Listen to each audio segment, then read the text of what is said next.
This is the Infatuasian podcast, a show where we get together to talk to people about Asian things that we love. This is Curtis, and on today's episode, we'll be doing a special collaboration with A Briefcase podcast and talking about the genre known as Asian true crime.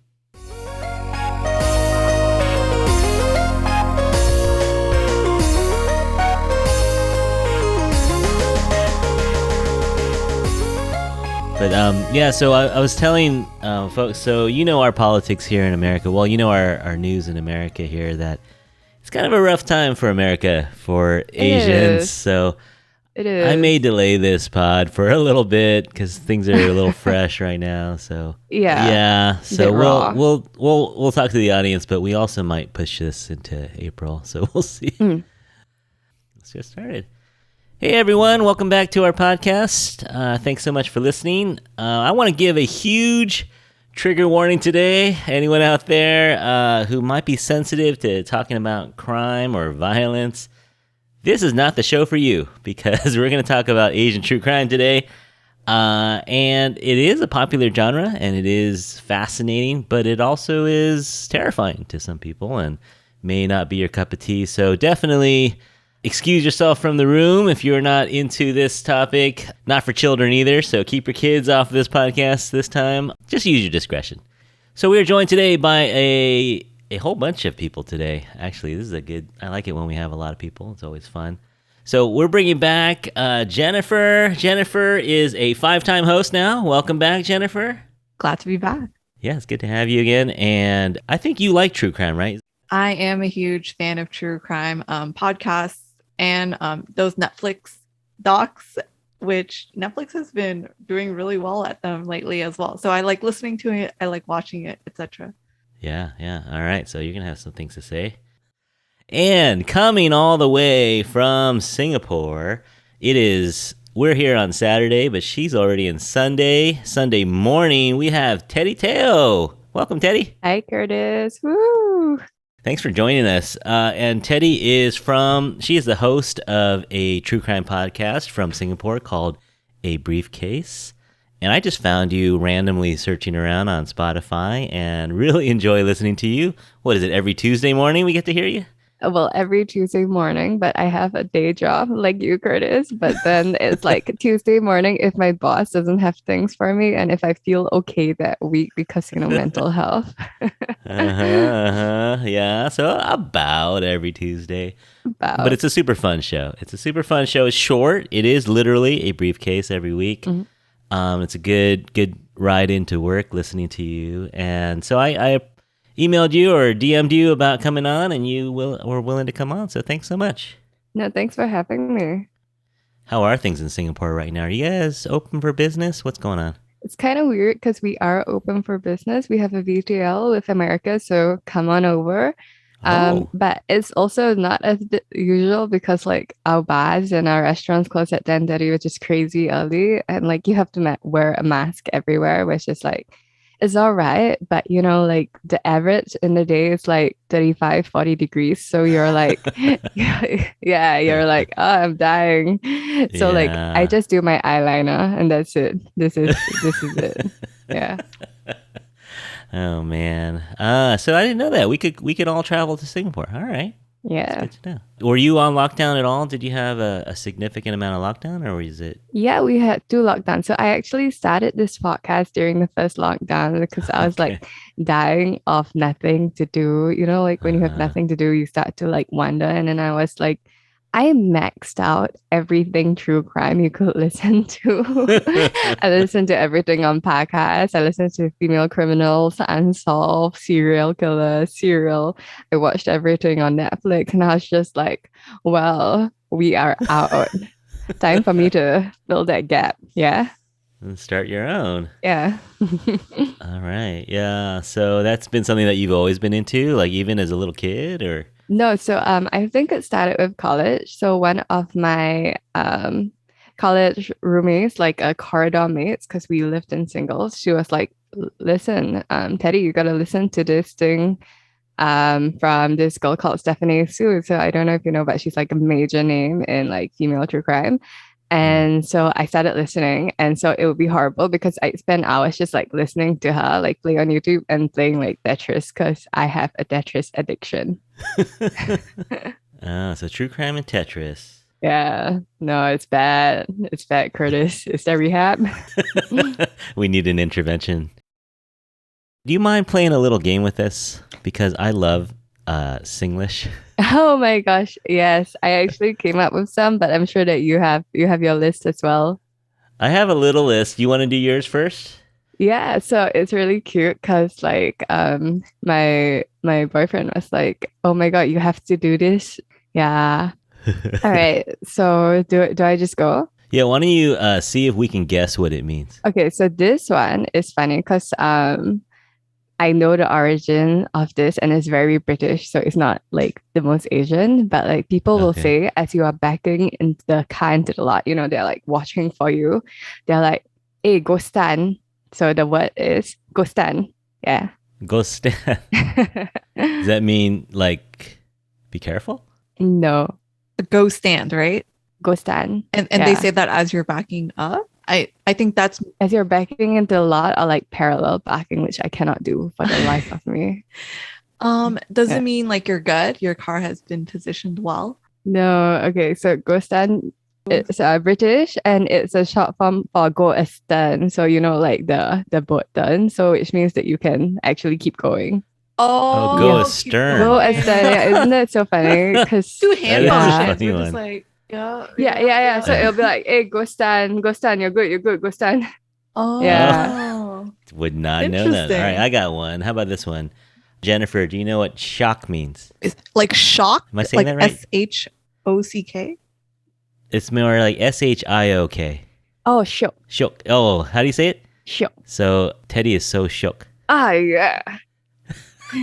Used in a sentence, these nudes are hella shook. These noobs? These noodles are hella shook. Oh my God, I just realized how it sounded. Oops, whoopsie. Really good?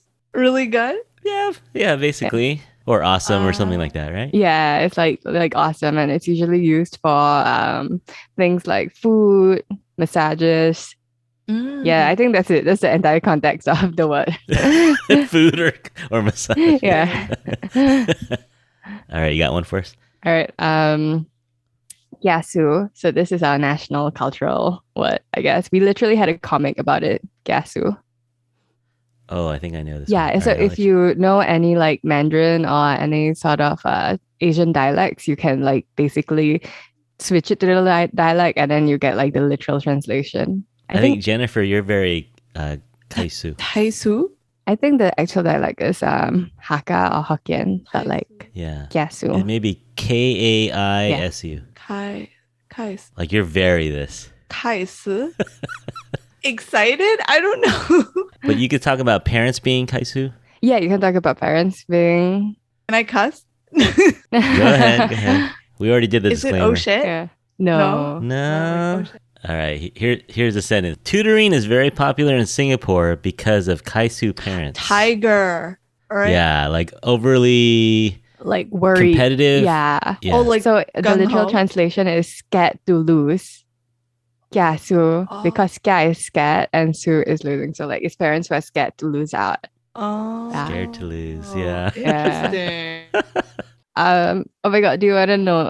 Let me give us an insult. Okay, so this is like the biggest gangster insult, but like you hear primary school kids doing it all the time because it's like one of the first bad words they learn. So it's like, when you're in high school, actually not high school, when you're in middle school, and then suddenly you have middle schoolers that suddenly they're like fuck, and then you're like, oh my goodness, and then they're just using fuck all the time because they're so into it. Right. So this is like for elementary schoolers, they're like, oh yeah, we're into this. So the word is jibai. Jibai. What's the origin? Like, is it English?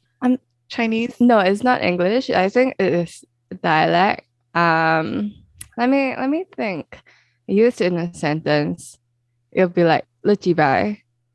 Like so, you jibai. You jibai is also acceptable use. Your mother's jibai. is more acceptable. Is it vagina? It's just vagina. That's what it means. Are you serious? And then so kids will go around and being like, "You jibai," or like, "Don't jibai," or you'll be like, "He's so jibai." Yeah. I just cannot man. I can't imagine kids going around "you vagina" and then like No, so it's like you know how, I mean, not in America. I know America, Yeah, I feel like the word cunt is horrible, but like oh yeah, or where- pussy, or like you pussy, but like it's almost the same as, you know how Australian kids, because we have a pretty big Australian population here, are like British kids, because I did a semester in the UK, they'll just go around being like, "You can't," and it's like nothing. Yeah. So it's interesting how Yeah. insults change, right. because here it's like kind of bad but not the worst, but in Australia it's like nothing, and then in America it's like, "Oh no, don't you dare." Yeah. So let's move on. That was fun. Thank you for that, Teddy. I love hearing the accent, like hearing, especially, and do you notice this, that when you're with one of your friends and doing an episode like Michelle or Margaret, you do more Singlish? Yeah, we do a way more Singlish, and I think that listeners appreciate it because it's way more genuine, because like I have my professional work voice on. Yeah, when you're like reading your script, you're kind of more professional. But then when it's you and the girls, you just slip into the Singlish. I love it. I think I don't do this as much with the guys though, like with Justin Ping Chiling, or like with Ruben. I tend to keep to it because they are more proper as well for some reason. They take this like seriously. They're like, "Oh my god, Teddy, you're a serious real podcast." That's cool. No, we love the ones that you have the girls on with you. It's so fun. Yeah. All right. So we talked about this already. You've been doing the podcast for about almost 2 years now. Do you know? Have you kind of noticed any difference between the different countries that you look into? Like you do crime from all different regions. Do you find like certain countries are more violent, or more? You might see more types of crime in certain countries than others, or right. So like it's hilarious because me and my boyfriend were saying that, wow, there's a lot of insurance fraud in Taiwan. So the insurance companies are kind of lax, aren't they? Only after like a couple hundred cases, you're like, this guy's wife is dying a little bit. Yeah, no. But there are shitty people everywhere. That's the thing. Yeah, but that's a given. So some places, like I think it's not so much whether it's violent, it's so much as whether there's like the environment that allows them to get away with that. So like I think shitty people would be shitty everywhere, but like in bigger countries, like let's say Korea or China or India, you could go murder people in different states and it take ages to coordinate and find you. Whereas somewhere like Singapore, like you murder somebody and 2 days later, be like, "Hey, I found a body." What's going on? And we have like CCTVs everywhere. And then the police will just have like, I guess some intern or some analyst just sitting there for 8 hours being like, "Oh, look, I found this after like 20 hours of footage. Look, this guy dumped it. Let's follow him to his house." And everything is on national record. So it's so easy to track crime in Singapore. So you can't really get away with anything. I mean, I'm sure you could, but like it'd be a lot harder than say if you were gonna murder someone in a national park in the middle of Japan, say, or like in a rural village where there's like 1,000 people. Yeah. Plus, you guys have the death penalty, and it happens within a year, right? Like, oh, very controversial. I have feelings about that, but yeah. Yeah, but let's not go into that because it's a bit touchy. Yeah, but we do have the death penalty, and it's for some things I do think it's validated because I do think that the deterrence does have a stance, because like I think more and more we're starting to realize the effects of like soft media influence, and the fact that you know that there's the death penalty is a deterrent for everything, but at the same time it's also, you look at the things that they apply the death penalty to and you're a bit like, is it valid? Like if you're flying on a plane on vacay to Singapore, they're like, "Hey, if you're holding any sort of drugs, we are going to kill you." And then you have like the airstewardess is like, hi, thank you for flying on Singapore Airlines, which is great because Singapore Airlines is really comfy, like legit. Right. Yeah. Yeah. We hope you had a good trip. Hope you like the food. Hope you had a good time. Also, don't carry drugs because you will die. Yes. Oh, anything at all, you will die. Oh man. Yeah. So anything more than like a coin's worth of weed, so not even like a blunt or anything, and boom, you are now there, and you have your whole country and everybody else being like, hey, you probably shouldn't be killing somebody over that. And Singapore's like, no, we're gonna. Yeah. Yeah. Yeah. Now we all remember that American kid who was like vandalizing mailboxes and they wanted to cane him. Oh, dude, the caning is so bad. So like people imagine caning to be just like, oh, like your parents. Did your parents ever hit you? Yeah. Sure. Yeah, the bamboo rod. Yeah, the bamboo rod. Feather duster. Yeah. Yeah, feather duster. I think the Latinx community have the slipper. And Singaporean parents use the bamboo rod because we're Asian. Right. And so it's more like whipping. Like each hit will draw blood. Like they have like professionals who are trained to do it. And if I'm not wrong, they used to replace the guys so that the hits would be consistently painful. Like it's brutal. But I think that with that case and with a lot of cases, there's very biased misreporting on both sides.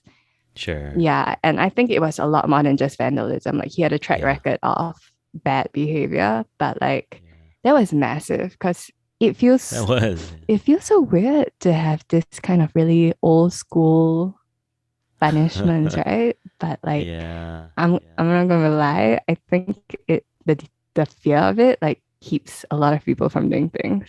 Yeah. Sure. Yeah, I'd imagine. All right. So I think let's talk a little bit about true crime in general. Jennifer said that she's really into it and that it's something. When did you get into it, Jennifer? I think my sister introduced it to me. When we were driving back from like long road trips or anything, she would always put up like Dr. Death or like Generation Y.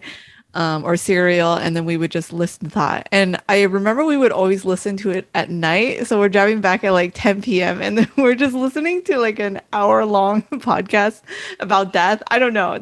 It sounds kind of crazy, but I found it really interesting. And I think nighttime is the perfect time to listen to true crime. It sets the mood perfectly. Teddy says no, don't do it at nighttime. No, so I stay in a 1-bedroom apartment on like a low floor in like the red light district of Singapore because that's all I can afford. And then so like if I listen to true crime at night, I'm like locking my doors, and then I'm just like, shit, there's a lot of doors in this apartment. Yeah. Like, oh man. And home invasions don't happen in Singapore, but in my head, I'm like, home invasion. Yeah. Yeah. It's probably an occupational hazard of looking up this stuff. Yeah. For me, I kind of like the ones that are unsolved or the mysterious ones. Like, Serial was the first one I really kind of got into. And for anyone out here who hasn't listened to Serial, it was several years ago, but it was a case, and it actually was an Asian girl. The girl who was murdered was Asian, and they arrested her boyfriend who was Middle Eastern, and he ended up going to jail. And I think he reached out to NPR or the host of This American Life, and they started doing a little investigation. They realized that the evidence that got him in jail was really a little sketchy, and that his lawyer was really pretty incompetent, and there were a lot of holes in their investigation. And so it was really fascinating, and it was almost real time, right? They were doing this investigation and releasing episodes, and people were kind of hanging on every episode, like, what is going on? What's happening? And it kind of led to a little bit of revelation as well as an appeal, and I think his appeal went through. I think his appeal was that his lawyer didn't do a good enough job. And so I think it's still being held up in appeals court, but as of now, I think he's still in jail. But the power of the podcast was that it actually got people talking about it and looking into it, and I think it helped him out a little bit. But in terms of radio, in terms of entertainment, it was very riveting and really sucked me in. And I haven't listened to a lot of true crime outside of that. But except for A Briefcase, that's the one that I listen to the most. But there's something about it. Like, do you think what is it about true crime that sucks people in, especially women? It seems like women seem to really like the true crime genre.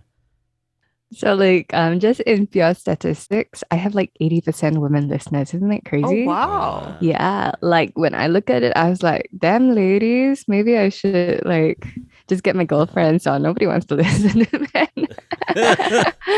No. And you said about half of it comes from America too? Yeah, like half of it comes from America. So I'm just like, damn.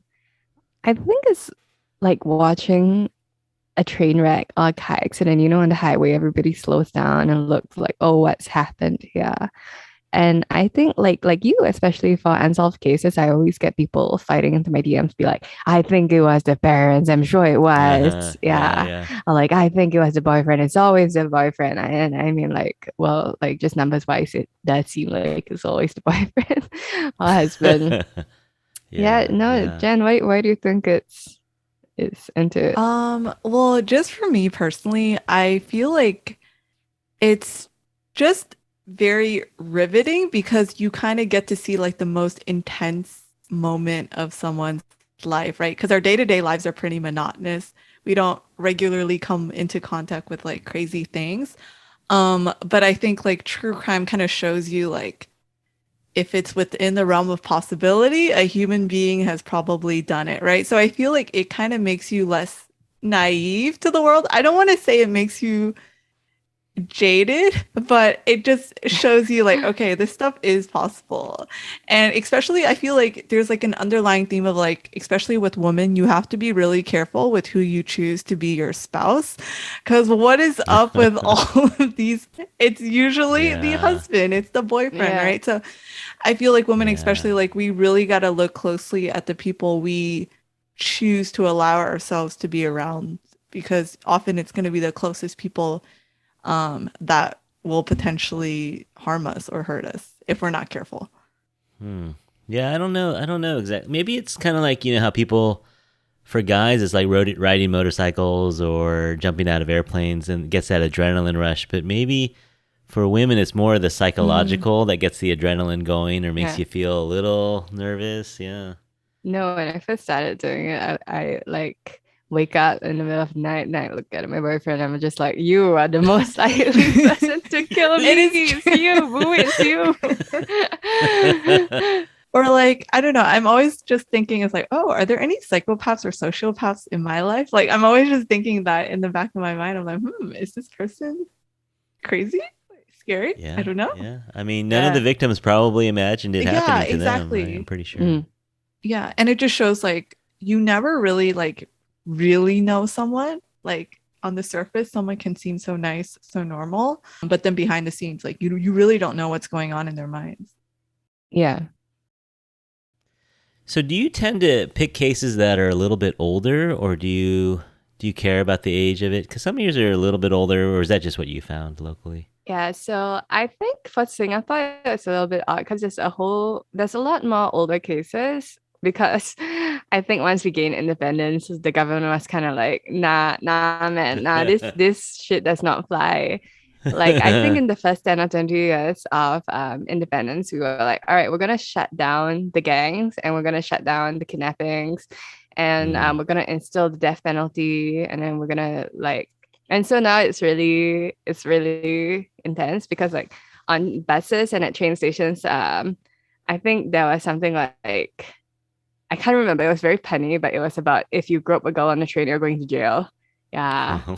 If you throw up? Yeah. So it's if you grope a girl on a train. Yeah. Okay. But if you eat on a train, it's like $300 or something. It's crazy. If you don't wear your mask, it's like $300. If you let me see, if you jaywalk, I think it's only like $50, but like don't get caught. Everybody still does it, but just don't get caught. What about spitting gum on the floor? Shit, I think that's a lot. I think that's like 300 or something. And fucking tickets start at like 70. So when I first got my license, I was just like going broke because I forget. So they didn't have digital tickets yet. So it was like needed. And then you're like, fuck, I have 5 minutes. I gotta run before the parking mate comes. I'm like, Yeah. They love their fines. They love their Yeah, but now it's I think it's a lot less. Now I think it's a lot of just really sad cases with like families and things that isn't like very, I don't want to say fascinating, but it's just much more sad. Mm. Yeah. Yeah. Yeah. And Huh. also, if you do like a recent case, I feel kind of bad because people's families are still around and they're just Still still, around. yeah. And then I'm just like, oh, it's so weird because what if I say this? Because I'll, I think you have to be very careful about handling like victims and families and everything. But like, I think if Sure. you've Yeah. listened to my episodes, we're kind of like, he sucked. He was Yeah, gonna kill right. his wife because he had a mistress. What a piece of shit. Yeah. And then you're like, Yeah, yeah. Yeah. and then I think if it's really old, it doesn't really matter. But if it's like newer and maybe they still have like a daughter or siblings around, you're Right. just kind of like, Mm. well, I'm trashing this guy because he deserves to be trashed because he's a horrible, shitty person. But at the same time, like, it's not Someone's dad. nice. Yeah, he's someone's dad or Yeah. someone's sibling, and then you're just like, oh, I'm a horrible person. That makes sense. Yes. Yeah, that makes sense. So, yeah. Are you constantly looking for new cases? Like, are you always just kind of looking in the archives and finding them, or? Yeah, so I think in general, Singapore specifically has a really good library system, and just our libraries are great. It's amazing. And Uh-huh. I used to reference back then, but now at this point of time, I have like a lot of cases that people have recommended to me, both like Mm. my friends who are like, hey, you do that podcast, right? Then I'm just like, I guess I'm not that anonymous. Or like Uh, I have like listeners sliding and then be like, hey, can you cover this in this instance? And so like I'll look at the case and I'll be like, okay, this is fine. And or like this is so interesting. Especially I think the most recent case I covered, which was Arushi Talwa, was from a listener. And I was so shocked. I was just like, how can this be? You know what I mean? How can it mm-hmm. and the unsolved cases, like you said, are Yeah. crazy. And then sometimes on Netflix, because once there's like a good true crime documentary, it'll hit top 10 of Singapore and I'll watch it and I'll be like, this is insane. And then I'll like go on a deep dive on it. Mm. Yeah. Yeah. Yeah. That's so you got enough material just from the listeners keep sending it in. Yeah. It's Yeah. massive. Fun.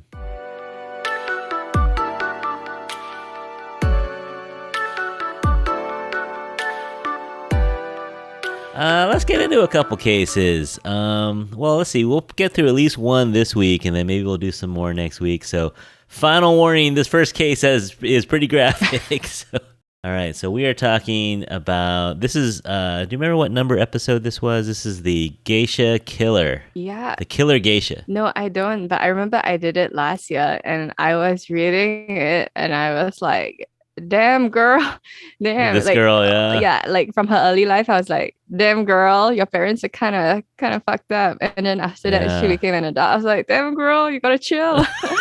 And then after she killed somebody, I was like, damn girl, stop you, chill out. Well, and it's interesting because it's so old, but we know so much about it because she lived for a while after. Yeah, no, and she was so she was just there. Yeah. All right, let's set this up. So, this is the case of Sada Abe, the killer geisha. Is it okay we let you kind of lead us through this and we'll just react to it as you... Yeah, all right. Quick summary. So episode 53, the killer geisha, Sada Abe. So she was born into a family, like a big ass family, like I think 8 people, which I guess wasn't so big then, but like it's kind of huge now if you imagine it. And so she had a sister, and so this is where the first like shook thing that happened. So her sister was like a bad girl and she was like sleeping around, and you know how older societies are more into like, oh, you gotta not until you get married. And so as like punishment for sleeping around, her parents are like, oh, you like sleeping around so much, why don't you go be a prostitute? And they literally sold her to... I was like, what? Yeah, What? good. That's good. Wow. Good parenting right there. Yeah. It's like, you know, those kids that smoke and then their parents make them smoke the whole pack and then they puke You're and then they right. never smoke again. And I'm just like, I don't think that has the effect you want it to. Yeah. So she's working in... So how old is she in the brothel? She's like 15 in the brothel, or... Yeah, so that was her sister. So she is a bad girl as well. And she ends up being sold. Like, I mean, not bad. She's just a bit more rebellious. But, you know, like the standards for women back then were very unfair. So she ends up being sold into a geisha house. And I think geishas, they charge by incense sticks by 15 minutes and popularity. And the thing is that a lot of the more successful geisha, like a lot of sports or like a lot of cultural things, you start from young, you know, you start ballet from when you're like 3 or 4. Yeah. And so she went into izakaya, like a geisha house, when she was like a teenager already. So it's a bit, I wouldn't say it's a bit late, but it's a bit late to get trained in everything you needed to get trained into. And she was like, shit, I'm not making as good money as other people. So I'm going to become a prostitute, because, you know, it was a matter of options at the time. Yeah. So geishas are like, they're just companions, and they're not prostitutes by themselves at first, right? They're more like the higher level geisha are more like escorts in the sense that they just kind of hang out with rich guys and pour them tea and drink. And yeah, I think in today's time they're more of like, they're like a remnant of like a cultural icon. So like if you go to Japan, you can like go on vacay and be like, oh, I want to go to a tea house and have like teapot to me by geisha and look at all the cultural things. But I think it used to be that they were companions and you didn't necessarily sleep with them, because I think the sex part is kind of iffy for geishas, because it's like you're not supposed to, you're there to party and have conversation, and that's what you're offering. But I think a lot of them, not a lot of them, I think that in an opportunity sense, many of them ended up being partners of very rich established men, just because of the nature of their job interactions. Oh, like in Singapore, one of there's this lady, she got like, I think a couple $1 million payout, and she used to be a stewardess for business class. And then I think, if I'm not wrong, she got with her husband from air stewardessing, and I was just like, damn girl. Yeah. So it's it's something like that. You know what I mean? You're there to provide a service that is not sex, but like chances are, why not, right? But but if you're low level, you don't make that much money. Yeah, and maybe you're not servicing the kind of clients that give you that kind of opportunities. Anyway, so she becomes a prostitute. A long story short, a bunch of stuff happened in her parents. So she moves to become a prostitute somewhere else. And then she meets this guy who's like, hey, like pretty woman, don't be a prostitute. Why don't you become a restaurateur? Let me hook you up with a restaurant owner, and you can learn how to restaurant. Because that's the goal, right? I think there's like an effective way to do sex work where you like have a goal in mind with the money from your sex work, because it's one of those jobs like modeling where you have like a cutoff time. And I think that's like pretty smart for a girl to do that. Okay. And so she's like, yeah, you know what? I'm going to take all my sex work money and become a restaurateur, which is like, good on you, Sarah Abe. Yeah. But guess what? She ends up hooking up with the restaurant owner, and apparently she was like. So I think that it's one of those cases where either it's ridiculously exaggerated because the passage of time, right? Or it might really be true just based on the things that happen. Because like, how can these things happen? Like, so they were like, oh, she was a bit of an infomaniac. Like she gotta get it. If not, she can't like focus on the day, on life. Like in today's day and age, she would probably be like, I gotta go to Sex Addicts Anonymous. and so she ends up hooking up with the restaurant owner, whose wife also worked in the restaurant, by the way. Okay. And so they would go on these many day sex benders where they would like literally have sex in front of the hotel staff, who's like, I'm just in here getting you food, and they're like, yeah, it's fine, just put it over there. Oh my god. And so this is how it became so prolific, because like, I think if I'm not wrong, they did skip out on their bill once or twice, and like, you know, like the owner's like, yeah, you know, I had this couple come stay at my tea house, and like I had the maid go in and they were just banging while she was trying to change the tea, get them some hot tea. And so she was like, hey bro, you gotta leave your wife for me. I mean, I'm your number one girl now, huh? All right. And he was like, no, I'm not gonna leave my wife for you. And so she got kind of mad, and they had sex anyway, because, you know, why not? And and then when he was and they were into autoerotic Infatuasian, which is like this thing where you get choked out while you bone. Which also, by the way, you shouldn't do this if you suspect your partner is a serial killer, because like what good advice. Yeah. What better opportunity, right? So like Sada Abe's like, yeah, babe, gonna choke you out. And so she chokes him out while they're banging. And then she kills him by on purpose with or by accident? Is it like oopsie? Like on purpose. Oh, okay. It was like, screw you, you won't leave my wife. Actually, you know what? It might not have been on purpose, but at this point of time, it's reported to be on purpose. Okay. Sure. And then after she was done, she was like, well, since he's dead, I'm gonna take the part of the body that I love the most. And so she cuts off his penis. And then she carves her name and his name into his dead body, which and then so initially I think she tried to cut off his head, but like she couldn't like fit the head under her obi to like oh my god, you know, you can't just be like, I'm walking out of here, I'm all good. But then she was like, well, the penis fits, so she put the penis into her sleeve, like, oh, there we go. And so she goes on the run. Yeah. And the hotel staff comes in and they're like, oh shit, it's a dead body. I wonder who did it. And they look at his body and they're like, name on his upper thigh and on his arm. So I'm just like, worst murderer ever. Worst murderer ever. And so she goes to another hotel, and I think this is reported, and I at the same time I'm just so conflicted because I'm like, is this something that they exaggerated or is it true? So it's reported that she tried to masturbate with the cut off penis, but because it's like cut off, there's no blood, so it how like, is that? It's not possible. Yeah. And then so the police actually caught her, and they knocked on her hotel door, and she's like, she didn't even try to hide. She's like, yes, it is I, Sada Abe. I take it you found the body. Yeah. And so I think in the end she didn't even get life or anything. She came out, she lived a life, she became a waitress, and she just carried on as is. And she wrote a book, right? She wrote an autobiography. Yeah, I think so. Let me see. Or there are books about her. Yeah, there are books about her, and she had an alias. And I think everybody got distracted by World War II because, you know, Japan was a major player in the Asian theater of war. She had an interview, and it was called like The Erotic Confessions of Abe Sada.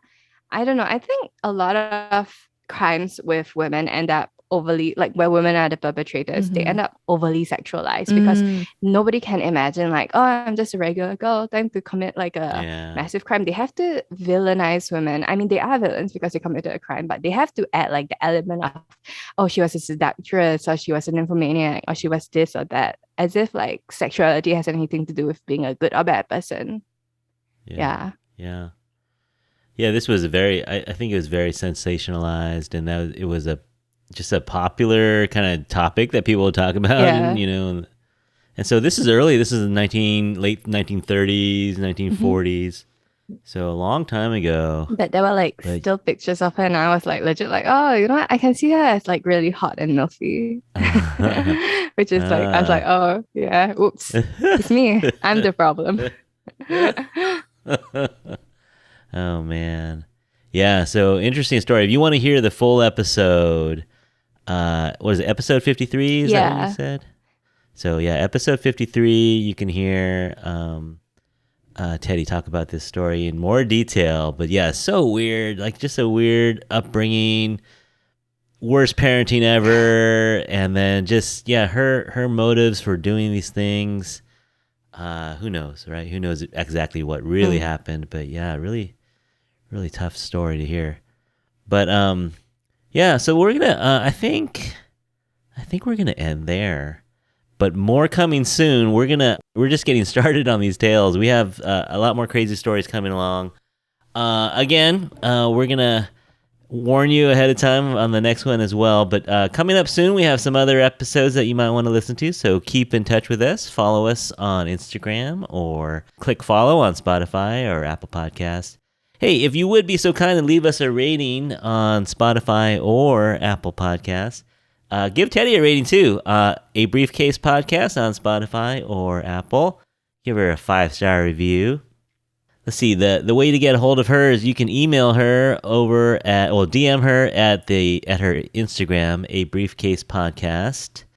Or what's your email? Your email is the same, right? Yeah, a briefcasepodcast@gmail.com. Because even though I bought the domain, I was like, let's not set this up. It's a bit of effort. Gmail is the way to go. Gmail. For us, you know how to get a hold of us. You go to Infatuasian Infatuasianpodcast@gmail.com or follow us on Instagram or Facebook. And we hope that you're all happy, healthy, and safe out there. We'll talk to you again soon. Bye. Bye.